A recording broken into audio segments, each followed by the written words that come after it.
홍남기 경제부총리가 2차 추경안의 소상공인 자영업자 피해 지원 액수를 최대 900만 원보다 더 늘리긴 어렵다고 밝혔습니다.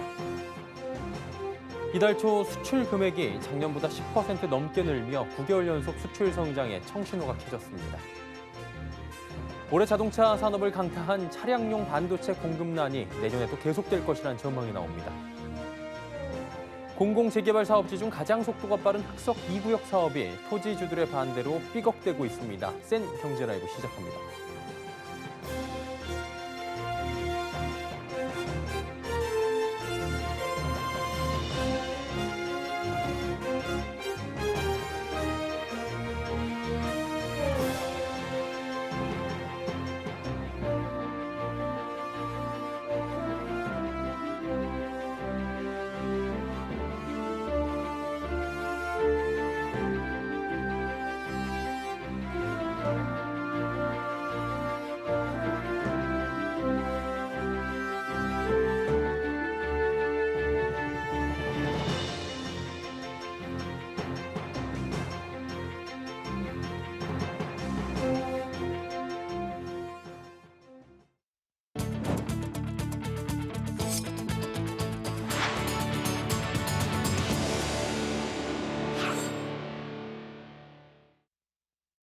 시청자 여러분 안녕하십니까? 센 경제라이브 서정덕입니다. 홍남기 경제부총리가 2차 추경안의 소상공인 자영업자 피해 지원 액수를 최대 900만 원보다 더 늘리긴 어렵다고 밝혔습니다. 기획재정부는 주요 20개국 재무장관 회의 참석차 이탈리아 베네치아를 방문한 홍 부총리가 현지 시간으로 10일 동행 기자단과 가진 간담회에서 이같이 말했다고 전했습니다. 홍 부총리는 소상공인과 자영업자에 대한 희망 회복 자금과 관련해 900만 원에서 더 올리긴 쉽지 않다고 말했습니다.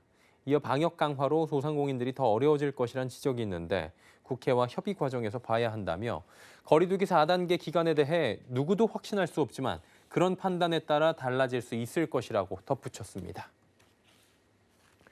이달 초 수출 금액이 작년보다 10% 넘게 늘며 9개월 연속 수출 성장이 이어질지 주목됩니다. 관세청은 이달 1일부터 10일까지 수출액이 150억 8천만 달러로 지난해보다 14.1% 늘었다고 밝혔습니다. 지난해보다 0.5일 적었던 조업일수를 반영한다면 하루 평균 수출액은 21.2% 는 셈입니다. 품목별로 보면 반도체와 석유 제품, 승용차, 무선통신기기가 늘어났고 컴퓨터 주변기기는 줄어들었습니다. 국가별로는 미국과 유럽연합, 중동, 일본, 베트남, 중국 등 주요 시장에서 수출이 두루 늘었습니다. 경기 회복에 힘입어 지난달 고용보험 가입자가 큰 폭으로 늘어났습니다. 고용노동부는 지난달 고용보험 가입자가 약 1,433만 명으로 작년보다 46만 명 넘게 늘었다고 밝혔습니다. 월별 고용보험 가입자 증가폭으론 2019년 11월 이후 19개월 만에 가장 큰 규모입니다. 업종별로 보면 숙박과 음식업 등 일부 대면 업종의 어려움은 계속되고 있지만 제조업과 서비스업 전반에서 개선세를 보였습니다. 지난달 구직급여 지급액은 1조 1천억 원에 육박해 5개월 연속 1조 원대 지출을 이어갔습니다. 올해 자동차 산업을 강타한 차량용 반도체 공급난이 내년까지 이어질 것이란 전망이 나왔습니다. 이를 해결하기 위한 대책으로 반도체 국산화의 필요성이 제기됐지만 아직 갈 길이 멀다는 지적인데요. 정세미 기자가 전해드립니다. 글로벌 반도체 부족으로 어려움을 겪었던 자동차 업계에 다시 빨간불이 켜졌습니다. 한국자동차연구원은 오늘 산업동향 보고서를 통해 반도체 공급난이 올해 2분기 정점 이후 하반기부터 점진적으로 회복되겠지만 내년까지는 이어질 것이라고 내다봤습니다. 주요 공급사인 일본 르네사스 공장의 품질 확보까지 시간이 걸리는 데다 파운드리 기업이 공장을 추가 증설하더라도 검증과 양산까지는 3년 이상 필요하기 때문입니다. 보고서는 향후 위험 요인으로 고성능 차량용 반도체 수요 증가로 인한 TSMC 생산 의존도 확대를 꼽았습니다. 현재 MCU 파운드리 산업은 TSMC의 시장 점유율이 70% 이상입니다. 생산량이 적어 규모의 경제 달성이 어렵고 인증과 투자 비용이 많이 들어 산업 집중도가 높아질 수밖에 없다는 겁니다. 이를 해결하기 위해 반도체 국산화가 필요하지만 쉽지 않은 상황입니다. 보고서는 한국의 경우 정부 지원 정책과 자동차 업계 내재화 노력이 이어지고 있지만 대규모 투자가 필요한 파운드리 확대는 미비하다고 평가했습니다. 현대차그룹이 반도체 내재화를 추진 중이고 정부의 미래차 반도체 연대협력협의체도 구성됐지만 수급난 품목 정보 공유에 그치는 등 초기 단계라는 겁니다. 반면 미국은 인텔이 파운드리 산업에 진출해 포드와 GM의 반도체를 공급할 예정이고 일본은 도요타와 덴소가 차 반도체 기업 르네사스에 지분을 투자하는 등 협력이 진행되고 있습니다. 보고서는 고성능 반도체의 경우 삼성전자가 국내에서 유일하게 파운드리 공정을 갖춘 곳이기 때문에 현대차와 삼성전자의 직접적인 협력이 필요하다고 강조했습니다. 또한 가전 대비 국내 차량용 반도체 수용량이 적어 파운드리 기업의 투자와 생산 동기가 크지 않고 팹리스 기업이 반도체를 개발하더라도 국내 기업의 생산 거부로 해외 위탁 생산이 될 가능성이 크다고 덧붙였습니다. 서울경제TV 정세미입니다. 서울의 집값 상승세 수도권 전역으로 확산되고 있는 모습입니다. 오늘 한국부동산원에 따르면 서울의 아파트값은 최근 8주 연속 0.1%대의 상승률을 이어가며 오름폭을 키우고 있는 상황입니다. 서울 외곽과 수도권 아파트값도 광역 급행철도 등의 호재로 상승률이 커지고 있습니다. KB의 1제곱미터당 아파트 평균 매매 가격을 기준으로 본다면 올 상반기 서울에서 집값이 가장 크게 뛴 지역은 도봉구로 6개월 동안 17.5%가 상승했습니다. 특히 한국부동산원의 주간 통계 기준 올 들어 지난주까지 아파트값이 가장 많이 오른 광역시도는 인천과 경기도 순으로 서울 상승률의 4.4배에서 최대 5배 높은 것으로 조사됩니다. 공공재개발 사업지 중 가장 속도가 빠른 흑석 2구역 사업이 삐걱대는 모습입니다. 흑석 2구역 상가 소유주들이 오늘 공공재개발을 반대하는 진정서를 서울시에 제출했다고 하는데요. 어떤 이유인지 지혜진 기자가 현장에 다녀왔습니다. 흑석 2구역 공공개발 반대 비상대책위원회가 오늘 오전 1인 시위 형태로 기자회견을 열었습니다. 한쪽 구석에 5,6평씩 지분을 보유하고 있는 다수파, 즉 사유지 9,400평 중에 1,200평 정도를 가진 사람들이 다수결이라는 이름을 내걸고 상가 소유자들을 몰아내는 그 명목으로 졸속 추진되고 있는 공공재개발 사업을 즉각 중단하고 이들은 공공재개발에 필요한 동의율을 달성했다고 하지만 정작 토지의 절반 이상을 소유하고 있는 토지주들은 반대한다고 주장합니다. 즉 조합원 수로 따지면 60.19%가 찬성하지만 토지 지분으로 따지면 70%가량을 보유하고 있는 토지주들은 반대한다는 겁니다. 비대위는 1,600평을 소유한 모 주식회사와 540평가량을 가진 SK그룹 소유의 한국고등교육재단도 공공재개발에 반대한다고 주장했습니다. 서울경제TV 취재 결과 가장 많은 면적을 소유한 모 주식회사의 경우 공동토지주 3명 중 2명은 찬성 동의서를, 1명은 반대 동의서를 내며 의견이 갈린 것으로 알려졌습니다. 두 번째로 큰 면적을 소유한 SK그룹 사내의 한국고등교육재단은 공공재개발로 얻는 실익이 없다며 반대 동의서를 냈다고 밝혔습니다. 공공재개발은 전체 조합원의 3분의 1 이상이 구역 해제를 요청하면 사업이 불가능합니다. 흑석 2구역의 경우 전체 309명의 조합원 중 103명이 반대하면 해제 요건을 충족하게 됩니다. 오늘 진정서를 낸 인원은 총 240명가량으로 조합원 수 3분의 1 이상을 충족합니다. 다만 여기엔 상가 세입자도 포함돼 있어 실제 조합원 수가 몇 명인지에 따라 흑석 2구역 공공재개발 사업의 향방이 가려질 전망입니다. 서울경제TV 지혜진입니다. 국내 조선업계가 올 상반기 13년 만에 최대의 수주 실적을 거둬들였습니다. 친환경 선박 시장에서 호조를 보이며 조선업계 하반기 수주 실적도 양호할 것이라는 분석인데요. 윤혜림 기자가 전해드립니다. 산업통상자원부에 따르면 국내 조선업계가 올해 상반기 전세계 발주량 2,452만 CGT 중 1,088만 CGT를 수주했습니다. 이는 전년 동기 대비 724% 증가한 수치로 조선 호황기라 불렸던 지난 2008년 이후 13년 만에 상반기 최대 실적을 달성한 것입니다. 친환경 연료 추진선 수주는 전년 동기 대비 806% 증가한 480만 CGT를 기록해 전 세계 발주량의 70.1%에 달합니다.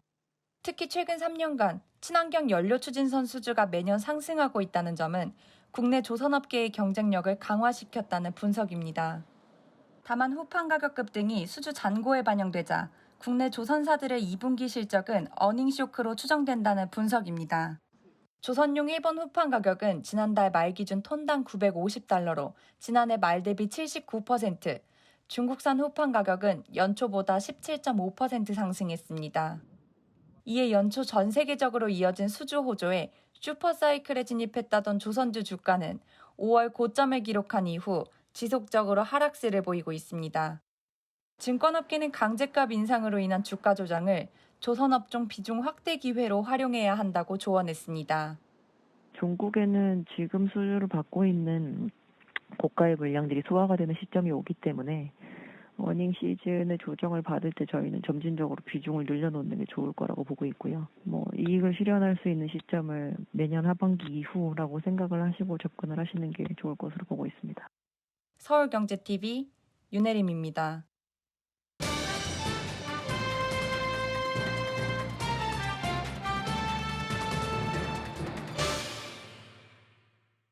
예, 월요일 국내 증시 양시장 모두 상승 마감했습니다. 코스피 3,246.47포인트에 코스닥은 1,034.64포인트의 거래를 마감을 한 건데요. 지난주에 델타 변이 바이러스 확산 영향에 흔들거렸던 증시가 반등에 성공을 한 겁니다. 자, 관심은 하반기 전망이고 얼마나 오를까인데 조익재 하이투자증권 전문위원과 함께 전망 살펴보도록 하겠습니다. 위원님 나와 계십니까? 예, 안녕하세요. 예, 반갑습니다. 오늘 좋은 말씀 부탁드리도록 하겠습니다. 오늘 증시가 지난주 금요일에는 공포였는데 오늘은 또 잘 올라갔단 말이죠. 시장 어떻게 보셨는지 먼저 여쭤볼까요? 예, 사실 델타 변이 이 부분이 진정돼서 주식시장이 올랐다기보다는 이 지난주 말에 중국이 이제 전격적으로 지준율을 인하했습니다. 그래서 중국이 사실은 작년부터 이미 아주 강도가 세다고 볼 수는 없었지만 긴축을 계속 쓰고 있었는데 이 경기가 이제 어느 정도 좀 꺾이다 보니까 사실 이제 다시 완화 정책으로 들어갔다고 볼 수가 있거든요. 근데 잘 아시다시피 이제 중국이 우리나라 수출에서 가장 큰 비중을 차지하고 있는 나라다 보니까 이 나라가 이제 조금 완화 정책을 들어갔다라는 것 때문에 주식시장이 반등을 했고 사실 지난주 금요일 날 미국을 비롯한 이제 선진국 증시가 반등한 것도 사실 그 때문입니다. 그래서 결국 중국의 지준율 영향이었다 이렇게 볼 수가 있습니다. 그러니까 한마디로 뉴욕 증시도 잘 갔고 중국 지준율 인하의 영향을 받았다라고 정리를 깔끔하게 해주셨는데요. 근데 코스피가 3,300선에서 무너지면서 3,200선도 지난주에 무너졌었고요. 지금 거리두기 4단계 영향도 있는 것 같아요. 델타 변이 바이러스 확산 영향이 좀 있는 것 같은데 이게 언제까지 갈 거라고 보십니까? 사실 처음에 이제 영국이라든지 이런 주요 유럽 국가에서 델타 변이가 퍼질 때 그것이 이제 미국까지는 그렇게 강하게 확산되는 조짐이 없어서 그 영향을 그렇게 대단하게 보지는 않았었습니다. 그리고 사망자가 급격하게 증가하는 추세도 아니었고요. 근데 사실 지난주 이제 시간이 흐르면 흐를수록 각 나라에서 이제 신규 감염자 수 안에 이 델타 변이에 의한 어떤 감염 비중이 급격하게 늘어났고, 그다음에 말씀드렸지만 미국은 그동안에 이렇게 많이 늘지 않았었는데 미국도 약간 감염자가 이제 증가하는 추세를 보이고 있어요. 그래서 이 영향이 전반적으로는 금방 끝난다라고 보기는 좀 어려울 것 같습니다. 특히나 이 그동안에 안 번졌던 국가들, 우리나라 포함해서요, 계속 다시 한번 번지는 어떤 좀 대유행 이런 것들 조짐이 있기 때문에 가급적이면 좀 추이를 좀 더 지켜보는 게 좋지 않을까 좀 이렇게 생각합니다. 일단은 섣부르게 지금 주식시장에 다시 들어가는 것보다는 조금 더 관망을 하자. 아직까지는 여러 가지 요소들이 남아있다라고 해주셨는데 요소 좀 짚어볼게요. 인플레 템퍼링 한 다음에 인플레 얘기 나올 거고요. 그다음에 델타 변이 바이러스, 나아가서는 다른 변이 바이러스가 또 나타날 수도 있고 하반기에는 여러 가지 또 변수들이 남아있는데 하반기 주식시장 전망 어떻게 보십니까?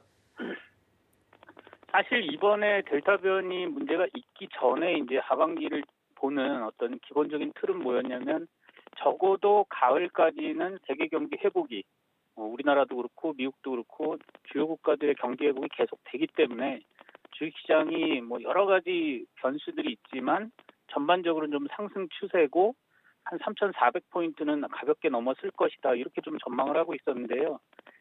그 이후에 이제 아까 말씀하신 어떤 테이퍼링 문제 또 각국의 이제 부양책들이 조금씩 이제 줄어드는 문제 이런 것들 때문에 이제 겨울에는 오히려 주식시장이 조금 약해진다. 이게 이제 기본적인 어떤 전략의 틀이었습니다. 그런데 최근에 이제 난데없이 이 델타 변이를 비롯해서 이제 코로나 문제가 갑자기 확산되는 것 때문에 시장이 좀 주춤하는 모습이긴 한데요.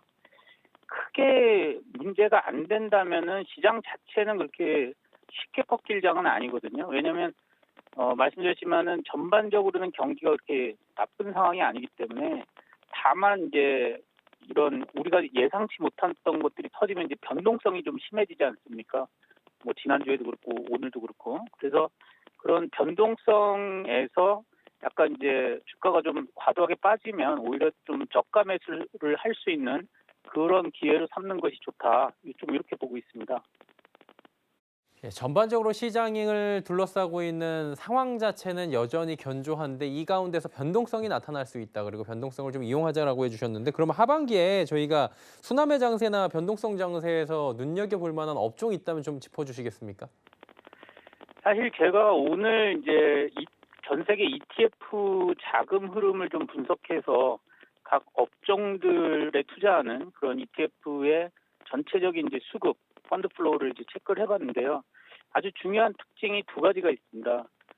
뭐냐면 첫 번째는 사실 작년 하반기 이후에 경기 민감주 쪽으로 계속 업종들의 매수세가 강했거든요. 근데 최근에 보면 이런 델타 변이 때문인지 모르겠습니다만 경기 민감주 쪽에서는 조금 자금이 이탈하는 모습이 나타났다라고 말씀드릴 수가 있고요. 그다음에 두 번째로는 그 경기 민감주가 이제 IT하고 전통산업, 시클리컬 가치주들이 있는데 IT 쪽으로는 오히려 매수세가 들어왔다라고 볼 수가 있어요. 그래서 저희가 볼 때는 IT 소프트웨어나 또 IT 하드웨어 그리고 바이오 이런 좀 성장주 쪽을 그래도 좀 선호하는 것이 하반기에 투자 전략을 할 때 유망 업종을 선정할 때 더 좋지 않을까 이렇게 좀 보고 있습니다.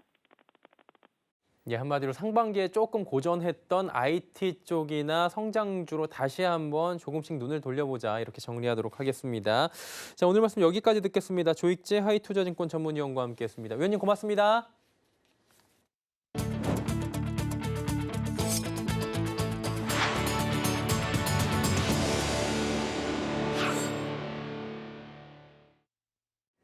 지난달 외국인 투자자들이 국내 주식을 2달 연속 팔아치우고 채권은 6개월째 사들이며 월간 최대 순투자액을 기록했습니다. 금융감독원에 따르면 외국인은 6월 국내 주식 4,990억 원어치를 순매도했습니다. 유가증권 시장에서 약 1,000억 원을, 코스닥 시장에서는 약 4천억 원을 팔았는데요. 외국인들은 상장 채권에는 9조 4천억 원 가까이 순투자했습니다. 약 17조 8천억 원을 순매수한 뒤 8조 4천억 원가량을 만기 상환한 결과로 월별 채권 순투자 금액으로는 사상 최대 수준입니다. 외국인의 상장 채권 보유액은 총 189조 원으로 보유 잔액 역시 최대를 기록했습니다. 외국인은 지난 1월부터 채권 시장에서 순투자를 유지하며 사상 최대치를 경신하고 있습니다. 사회적 거리두기 4단계 격상에 따른 조치로 오늘부터 2주 동안 수도권 지역은행과 저축은행들의 영업시간이 1시간 줄어들게 됩니다. 금융권은 수도권 소재 시중은행과 저축은행의 운영시간이 오늘부터 오는 23일까지 기존 오전 9시부터 오후 4시에서 오전 9시 30분부터 오후 3시 30분으로 단축된다고 밝혔습니다. 시행지역은 서울과 경기, 인천 등 수도권 전 지역으로 비수도권 지역은 3단계 이상 사회적 거리두기 시행 시 지역별로 동일한 조치가 시행됩니다. 기아가 4세대 카니발 하이리무진 4인승 모델을 출시했습니다. 4인승 모델은 여유로운 공간과 다양한 편의 사양을 갖춘 게 특징입니다. 헬스케어 전문기업 휴테크와 협업해 개발된 발 마사지기가 처음으로 적용됐고 후석 리무진 시트와 냉온 장고, 후석 수납함 등이 새롭게 들어갔습니다. 동력계는 스마트 스트림 3.5 개솔린 단일 엔진으로 운영됩니다. 여기에 서스펜션 스프링 강성과 안정장치를 최적화해 승차감을 높였습니다. 판매 가격은 개별 소비세 3.5% 기준 8,683만 원입니다.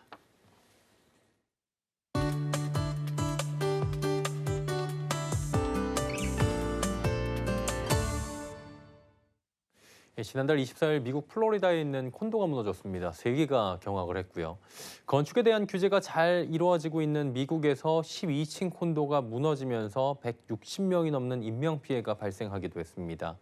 콘도 붕괴에 대한 여러 원인이 제기되고 있는 가운데 기후변화로 인한 해수면 상승과 소금물 침입이 가장 큰 이유라고 하는데요. 해수면 상승이 건물 붕괴뿐만 아니라 일국의 수도까지 이전하게 되는 문제라고 합니다. 그래서 오늘은 이 해수면 상승과 관련된 이야기 나눠보도록 하겠습니다. K웨더의 반기성 센터장과 함께합니다. 어서 오세요. 네, 안녕하세요. 예, 절일 때부터 해수면 상승은 위험하다 이런 얘기들은 들었던 것 같은데 이제 진짜 심각해졌나 봐요. 네, 그렇습니다. 아무래도 이제 지구 기온이 상승을 하면서 비가 많이 녹게 되고요. 그러면서 해수면이 상승하고 있고 또 여기다가 해수 온도가 높아지면서 바닷물 부피가 커지잖아요. 그러니까 해수면 상승을 더하게 되는 것이죠. 시청자분들도 아시다시피 이미 투발루 등 남태평양의 많은 섬들이 물에 잠기고 있고요. 베네치아라든가 방글라데시의 도시들도 해수면 상승으로 위기에 빠져 있는데요.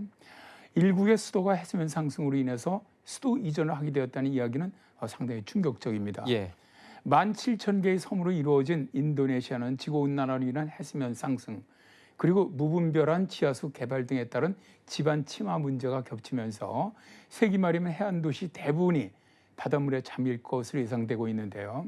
이에 인도네시아 정부는 인구 1,000만 명이 사는 수도인 자카르타를 보르네오 섬의 롱통칼리만탄으로 옮기겠다라고 2017년 발표를 했죠. 이게 소위 말해서 천도잖아요. 네네. 예, 이게 진짜 쉬운 일이 아닌 건 우리가 역사적으로도 잘 알고 있는데 그만큼 이제 피해가 크다 보니까 옮길 수밖에 없는 거겠죠? 네, 그렇습니다. 아무래도 이 자카르타라는 이 도시 자체는 굉장히 기후변화에 취약한 그런 도시입니다. 자카르타는 해발 고도가 평균 7.92m에 불과하기 때문에 집중으로 인한 홍수, 지진, 또 태풍이나 쓰나미 등이 아주 매우 취약합니다. 이 도시는 바다와 맞닿은 늪지대인데다가 도시 곳곳에 13개의 강이 얽혀 있다 보니까 몬순 때마다 물난리로 큰 피해를 입고 있고요. 또 환태평양 소산대에 속해 지진이라든가 쓰나미의 피해도 아주 자주 겪습니다. 또 여기다 무분별한 지하수 치수로 해마다 7.5cm씩 지반이 내려앉고 있어도 바닷물 쪽 해안 제방을 아무리 쌓아도요. 바닷물이 제방을 넘어 들어오는 일이 반복되고 있거든요. 심각한 해수면 상승으로 자카르타시가 한 해에 지출한 비용은 약 1조 1,300억 원을 넘어서다 보니까 인도네시아 정부는 2019년에 수도를 보르네오 섬 퉁북 칼리만탄으로 옮기기로 결정한 것이죠. 예, 피해액이 어마어마하네요. 1조 원 넘고 뭐 세기 말에는 잠긴다고 하니까 이주를 그냥 어쩔 수 없이 하는 것 같아요. 근데 수도를 옮기는 데 따른 문제가 분명히 있을 텐데 이건 어때요? 올해 6월 18일이었죠. 이제 국제학술지인 사이언스는 자카르타 이주에 대한 대비 전략, 기후 변화로 인한 이주 계획이라는 제목의 특별판으로 다루기도 했었는데요. 보고서에서는 수도 이전 시 사회 정의, 환경, 건강, 문화유산 등 여러 요소를 종합적으로 고려한 로드맵을 작성해야 한다라고 강조를 했고요. 과학기술로 모든 문제를 해결할 수 있다는 기술 낙관주의를 경계해야 한다라고도 조언을 했습니다. 또 강제 이주를 할 수밖에 없는 원주민들이 논의에 좀 적극 참여하도록 해야 한다고도 말하고 있고요. 근데 이게 사실 터잖아요. 터를 강제로 이렇게 어쩔 수 없이 바꾸는 거에 대해서는 주민들 굉장히 좀 슬퍼할 것 같긴 하네요. 그렇죠. 사실 뭐 기후변화로 지역사회 전체가 이주를 갖다가 선택해야만 한다는 이런 사례는 건데 과거에도 사실 있었습니다. 미국 엘래스카 본토의 서쪽으로 약 8km 떨어진 섬마일은 CCMRF는 해수면 상승으로 섬이 침수 위기에 처하자 주민 투표를 통해서 4,000년 동안 살아왔던 섬에서 떠나기로 했는데요. 이곳에 사는 원주민은 우리가 에스키모족이라고 부르는 이누이트족입니다. 한 650년 정도 살고 있는데요. 이 섬은 과거에는 섬 주변을 둘러싼 얼음이 파도로부터 마을을 보호해줬는데 지구온난화에 얼음이 녹고 해수면이 상승하면서 바닷물이 마을을 침범하면서 해안으로부터 915m 정도가 물에 잠겨버렸어요. 그리고 영구 동토층이 녹아버리면서 조리식 가옥들이 무너져 내렸죠. 또 빙하가 사라지면서 물이 몰려들면서 생계수단인 어업도 위축이 된 데다가 20년 되는 섬마을 전체가 사라지게 될 것이라는 전망 때문이기도 합니다. 이 마을 주민들은 이주 투표를 했고요. 전체 이주가 결국 결정이 되었는데 CCMRF는 미국 내에서는 기후변화로 인해 마을 전체가 이주한 첫 사례가 되고요. 이 마을 이주민이 전체 이주하는 비용이 약 2,200억 원 정도 될 것이라는 전망입니다. 그런데 해수면 상수로 침수위기에 처한 마을은 시시마레프뿐만이 아닙니다. 미국 의회 회계 감사원에 따르면 31개 마을이 지구온난화로 인한 홍수, 해안 침식으로 침수에 임박한 위험에 처해 있고요. 이 중 시시마레프를 포함한 최소한 12개 마을이 새 정착지를 찾고 있다고 발표를 했는데요. 사실 이러한 문제들은 남의 문제가 아니죠. 얼마 지나지 않아서 우리에게도 닥칠 문제라는 사실을 좀 알았으면 좋겠네요. 우리도 삼면이 바다다 보니까 남일 같지가 않네요. 해수면 상승에 따른 문제점 짚어봤습니다. K웨더의 반기성 센터장과 함께했습니다. 고맙습니다. 네, 감사합니다.